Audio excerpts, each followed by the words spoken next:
उत्तर 24 परगना के बशीरहाट महकमा के मेनाखा के चापाली क्षेत्र के बकचोरा इलाके में अमीनिया जेरॉक्स सेंटर की आड़ में अवैध रूप से आधार कार्ड बनाया जा रहा था। पिछले कुछ दिनों से मेनाखा पुलिस को फर्जी आधार कार्ड बनाए जाने की खबर मिल रही थी। गुप्त सूचना के आधार पर मेनाखा पुलिस ने गुरुवार दोपहर आधार केंद्र पर छापा मारा।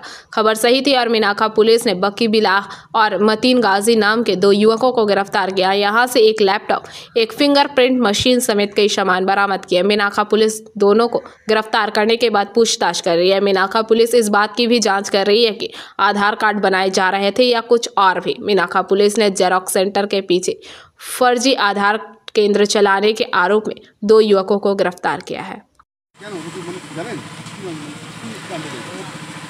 আমি শুনেছি ওই ভুয়া আধার কার্ড করছিল সেই জন্য ওই বাকিবুল্লাহ ওই কম্পিউটার বাকিবুল্লাহ আর ওর একটা শালা বোধ হয় দুজনের তারপরে হ্যাঁ কাদেরকে নিয়ে গেছে বাকিবুল্লাহ কাটা। এখানে কি হতো? কি এখানে আধার কার্ড করা হতো, আচ্ছা ফর্ম ফিল আপ করা হতো।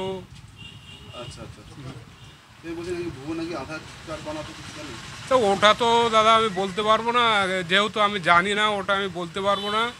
তা কি হয়েছে কি না হয়েছে এখনো পর্যন্ত আমি সঠিক জানি না, কিন্তু যতটুকু শুনলাম যে এরম আধার পুলিশ ধরে নিয়ে গেছে। কেন? ভুয়ো আধার কার্ড করার জন্য, ভুয়ো আধার কার্ড করার জন্য। কেন ও এখানে কি করতো? আধার কার্ড করে দিতে, আধার কার্ডের যাবতীয় কাজ করার জন্য তো অ্যানাউন্স করতো, এইটুকু জানি। আচ্ছা, তারপরে পুলিশ এসে কি করলো? পুলিশ এসে এখানে আসলো, ওদের কাছে জিজ্ঞাসাবাদ করে সব ধরে নিয়ে গেল। কেন? ভুয়ো আধার কার্ড করতে বলে। আমাদের এলাকায় হবে ভুয়ো আধার কার্ড হতো, তা আপনাদের ভয় লাগছে না, আতঙ্ক লাগছে না? কেন আতঙ্ক? কাজ সুবিধে করতে আমরা জানি যে ভালো করছে। আচ্ছা, আজকে বুঝলাম তো ভুয়ো, এর আগে তো সব করে দিত, গরিব গরিব মানুষ আসতো টাকাতে করতেও জানি ঠিক কাজ করছে। কলকাতাতে লোক আনতো, সেক্ষেত্রে আর কী হবে, তাদের আবার যেখানে আধার সেন্টার হচ্ছে সেখানে গিয়ে আবার ভালো করে নেবে। বাংলাদেশিদের যদি এখানে আধার কার্ড যদি হয়ে যায় ভুয়ো হবে, তাহলে কী হবে? কী হবে বাংলা?